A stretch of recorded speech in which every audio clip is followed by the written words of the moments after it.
a fabulous turnout, which I think also speaks to the great interest and need for this kind of forum. I've watched the work of ISS Institute over more than a decade now, well, certainly because my husband was an ISS fellow in 1992. So it's gone from strength to strength, and it's been particularly interesting in the past year, looking at the refocusing and realignment of the Institute. And I think it speaks volumes about its flexibility and its agility to not only deliver extraordinary input into what's needed in the heritage industries, but also to be able to drive and lead some of the agendas. And certainly that's what's happening now. And it's been phenomenal watching Louisa and her team address some of the issues that those of us who work within the industry are feeling that we're at a particularly pointy edge of, I think. So, the ISS Institute launched these forums this year, so this is the second one, to offer the public a chance to hear from the ISS Institute Fellows and the organisational partners about specific topics. And it's been a real privilege to be involved with the Institute and with the experts particularly who support its work. So one of the strengths of the Institute, I think, is this vast network of expertise that it draws on. The presenters at the Illuminate Series forums are specialists in their areas, innovators, leaders, change agents. And the first and very well-attended forum was held in May, and that focused on virtual learning in the vocational, educational and training space. If you're interested in looking at this or reviewing it if you were here, but if you missed it in particular, I encourage you to go to the Institute's website where you can access the filmed presentations. This is the second Illuminate Series forum, and it's focused on heritage conservation and preservation of artisans and rare trade skills, our collective responsibility. Quite a mouthful. And you'll hear from 7 presenters who are committed to this area and to the issues that arise in the retention and in the development of artisan and rare trade skills. Some have undertaken a fellowship, as Louisa said, and on behalf of myself and on the Institute, I'd like to thank all the presenters for giving up their time to be here today, and I'm looking forward very much, as I'm sure we all are, to their presentations. As Louisa said, I'm the director of the Grimwade Conservation Centre at the University of Melbourne. At the centre, we educate the next generation of conservators through our master's program, as well as engaging in research and collaborative partnerships and providing specialised conservation services to the public. My particular focus at present is in what I'm unambitiously calling the National Conservation Program. This program brings together much of the work of the centre to understand and then activate the development of conservation expertise in areas where there is currently no sustainable model for industry development. As the vast majority of conservators are employed in institutions held along the eastern seaboard, then this lack of sustainable conservation expertise has particular impact in remote, regional and rural Australia.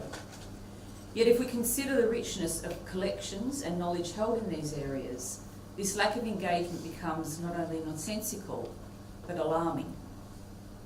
However, there's definitely a shift in thinking around this antiquated model of institution-based expertise located within a major urban centre. And it's arrived almost as a kind of continental zeitgeist. And let me explain what I mean by this. Recently, Gabriel Nodia prepared a Gidja history in order to inform the Gidja Warman Arts Centre partnership with the Grimwade Centre. Gidja is an Indigenous community in Warman, which is about 200 kilometres southeast of Kununurra in Kimberley. In a historical timeline that Gabe developed and accompanied this document, he identified the period 1979 to 1985 as the time when, first, the passing of horsemanship and the skills learnt during the station days were rapidly vanishing, and Gidja people were pushed off from their traditional homeland to live in towns as fringe dwellers, living on social security benefits. Sit down, mate. 2, teaching of the making of traditional weapons came to a halt. 3, the use and maintenance of Gidja language started to fall. What Gabriel has identified as being lost in this period is a link between social cohesion and skills retention. More recently, another Kimberley community, led by Merriwong elder Alan Griffiths, has been engaged in the production of stone tools, and in Warman, Gidger elder Rusty Peters in teaching the making of kangaroo string sinew used to haft weapon heads to handles. All of this has occurred recently and as part of traditional skills rejuvenation happening across the Kimberley. The timelines are very similar to the energy that's developing around the potential for lost skills more broadly across the country, and evidenced here today. In the Grimwade Centre and the conservation profession more broadly, the need for access to knowledge and skills that relate to specific objects or material types is well understood. And the link between the expert tradesperson and the heritage object created within the genealogy of their body of knowledge is acknowledged as essential to any quality conservation outcome. The work in the Kimberley is also based on the same 4 values that are propelling current support for and interest in heritage conservation and in the preservation of rare lost trade skills in Australia. And I want to focus on this just for a little bit longer. These 4 areas are industry, people and lifestyle, sustainability, and what has been referred to as adaptive innovation. And these terms form the basis for current accounting models. So the International Integrated Reporting Framework pulls on these as a business model for rigorous reporting against business outcomes. They present overlapping but different motivations, and the risk to Australia's future is in not addressing each of these, and it's clearly articulated by government at a number of levels. The retention of these skills is not a sentimental yearning for the past, but a very clear vanguard for the future. So first, let's start by looking at industry-related skills. At the network meeting I attended, I think 2 weeks ago, there was some discussion around lost trade skills, flanging, hard plastering and the like in the plumbing industry. These are industry skills that are predicated on 2 or 3 requirements. 1, that there's a regulatory framework that will support requirements for these skills, so that for every Corkman's pub that's knocked down, that's 1 less job that requires hard plastering. So heritage regulation and heritage skills are locked in a financial tango. 2, that the relevant skills are available. If the skills are not available, the regulations will need to be modified to address this. Once they are modified, there is no requirement for the skills. And 3, that there is appropriate financial incentive to ensure not only financial sustainability for someone with these skills, but a financially sustainable model that enables these skills to be transferred. Of course, there will always be owners who preference authenticity, but in the face of a lack of regulatory requirement, this then becomes a lifestyle choice, and individual practitioners are left to argue the case for their practice and the standards that align to it. So moving to people and lifestyle, this is often seen as a soft option. The community house programs developed by an interested practitioner who wants to share their skills in furniture restoration, carpet knotting or bookbinding. Picked up by a group of enthusiastic amateurs who may or may not be good, who may or may not be interested for more than a millisecond, and who may or may not be able to understand and able to be trained in what proper standards and best practice look like in the sector. However, there's a rigorous side to this that's worth considering, and that is the robust nature that is almost clandestine in the way in which these skills are retained. This is most easily described within gendered discussions about how women's home skills have been retained and the ways in which these skills tie back to very different industries. So knitting or embroidery do have a clear heritage industry base and less likely to be preserved through TAFE textile programs than through intergenerational knowledge transfer. Despite this, there's a publishing industry, online communities and materials production and supply companies and chains that survive on this kind of special interest. The threats to this knowledge transfer are then social, the time families spend together, much more than industry-related threats.